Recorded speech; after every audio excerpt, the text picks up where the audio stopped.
Next we are going to learn about crystal field theory. एक हमने VBT पढ़ ली थी। वीबीटी क्या करता था, जब हमने बात करी कि लिगेंड है, मेटल एटम है, भाई लिगेंड आएंगे मेटल एटम को इलेक्ट्रॉन डोनेट करेंगे, बिकॉज मेटल एटम क्या है, काफ़ी इलेक्ट्रॉन डेफिशिएंट है। But when we came to CFT, यहाँ बहुत ईजी कंसेप्ट है। यहाँ पर मेटल लिगेंड बॉन्ड कैसा है, प्योरली इलेक्ट्रोस्टैटिक इन्होंने बोला है।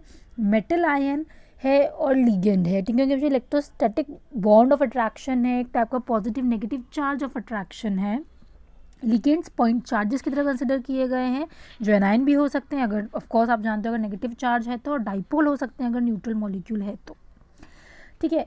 वीबीटी एक कंसेप्ट मानता था कि भाई अगर कोई पैरामैग्नेटिक कॉम्प्लेक्स है तो ऐसा कुछ हुआ होगा, कोई फेरोमैग्नेटिक है या डायमैग्नेटिक है तो ऐसा कुछ हुआ होगा। इसने खुद के स्पेक्ट्रल डाटा दिए थे, वो अपन अब पढ़ने वाले हैं। जैसे आपको बताया है, ये आपने पढ़ा होगा कि जो ट्रांजिशन मेटल एलिमेंट्स हैं उनके अंदर इलेक्ट्रॉन किसके अंदर आता है, डी ऑर्बिटल। और जो डी ऑर्बिटल होता है या जो डी सबशेल होती है उसके अंदर कितने ऑर्बिटल होते हैं, 5 ऑर्बिटल। ये 5 ऑर्बिटल कौन कौन से होते हैं, d x y, d y z, d x z, d x square, y square और डी जेड स्क्वेयर, ठीक है। ये जो डी ऑर्बिटल है, ये जो 5 डी ऑर्बिटल है, ये सेम एनर्जी के होते हैं और इनको क्या बोला जाता है, डी जनरेट, क्योंकि सेम एनर्जी के हैं उसमें है। अब हमने कॉम्प्लेक्स बनाना चालू किया, मेटल एटम है उसके डी ऑर्बिटल है वो बिल्कुल एम्प्टी पड़े हुए हैं, लिगेंड आने लगे। दो टाइप के कॉम्प्लेक्स बन सकते हैं, एक ऑक्टाहेड्रल और दूसरा टेट्राहेड्रल। पहले बात की जाएगी ऑक्टाहेड्रल कॉम्प्लेक्सेस की। अगर ऑक्टाहेड्रल कॉम्प्लेक्स है तो लिगेंड आ रहे हैं ऑन द एक्सिस, अपने पास 3 मेन एक्सिस होती है, एक्स वाई जेड। हमारे मेटल ऑर्बिटल कहाँ कहाँ है, अगर d x y, d y z और डी एक्स जेड की बात की जाए तो ये तो ऑन द एक्सिस है, d x square y square बीच में है, between the axis. D z square कहाँ पर है, वो भी sorry d x y, y z and d x z are between the axis, and d x square y square, d z square ये कहाँ पर है, ऑन द एक्सिस। जब लिगेंड आ रहे हैं 6 डिफरेंट एक्सिस से, 3 एक्सिस प्लस माइनस में चल रही है, लिगेंड आ रहे हैं, तो ये जो डी ऑर्बिटल की डीजनरेसी है जो आपको बहुत ईजिली विजिबल है, पहली बात तो ये लिफ्ट होती है मतलब क्योंकि लिगेंड आ रहे हैं, अट्रैक्शन बढ़ रहा है, अट्रैक्शन बढ़ेगा, एनर्जी लिफ्ट होगी, तो रेज हुए। रेज होने के बाद क्योंकि लिगेंड रेगुलरली बढ़ते जा रहे हैं मेटल एटम के तरफ, तो ये डीजनरेसी क्या होती है, स्प्लिट होती है 2 सेट में। एक तो होता है 3 का सेट और एक होता है 2 का सेट, ठीक है। 3 का सेट कौन सा है, एक तो होता है T2G का सेट, एक होता है EG। कैसे हुआ, लिगेंड आ रहे हैं ऑन द एक्सिस, कुछ ऑर्बिटल्स प्रेजेंट है on the axis, d x square y square, d z square, तो इनको बीच में रिपल्शन ज़्यादा है तो इनकी एनर्जी बढ़ जाती है। लेकिन बात करें d x y, y z और डी एक्स जेड तो इनकी एनर्जी कम हो जाती है, तो ये बनाते हैं T2G। और जो ऊपर वाले जाते हैं वो क्या बनाते हैं, EG सेट। और इन दोनों के बीच की स्प्लिटिंग क्या कहलाती है, डेल्टा नॉट, ठीक है। ये 6 इलेक्ट्रॉन इसके अंदर आए।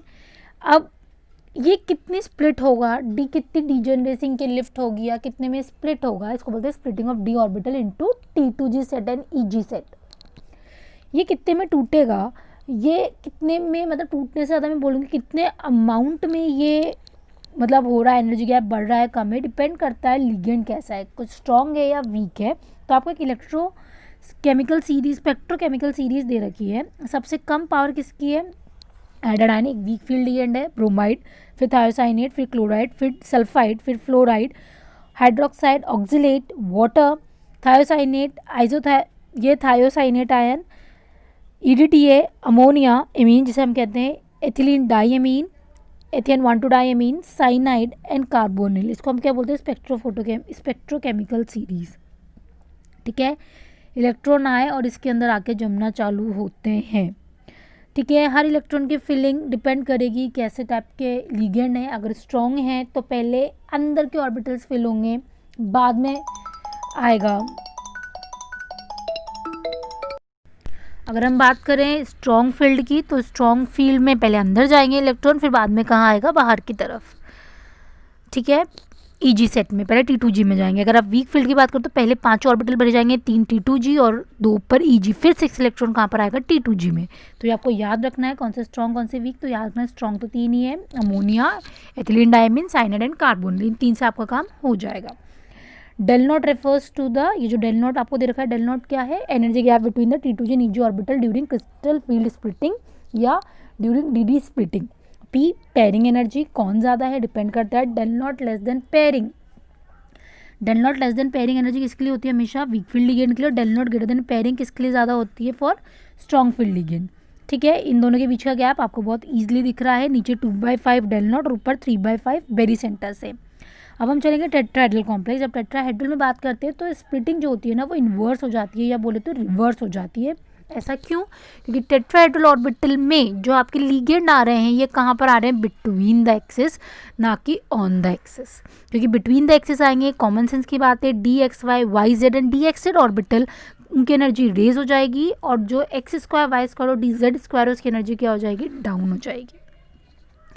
ठीक है, और ये होगी टेट्राहेड्रल स्प्लिटिंग। और टेट्राहेड्रल स्प्लिटिंग का कितना होता है ऑक्टाहेड्रल से, 4/9 डेल नॉट।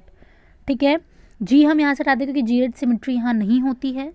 ठीक है, स्क्वायर बैंड आपके कोर्स में नहीं है तो ये आपको अच्छे से पढ़ना है। That's all about the crystal field splitting and CFT।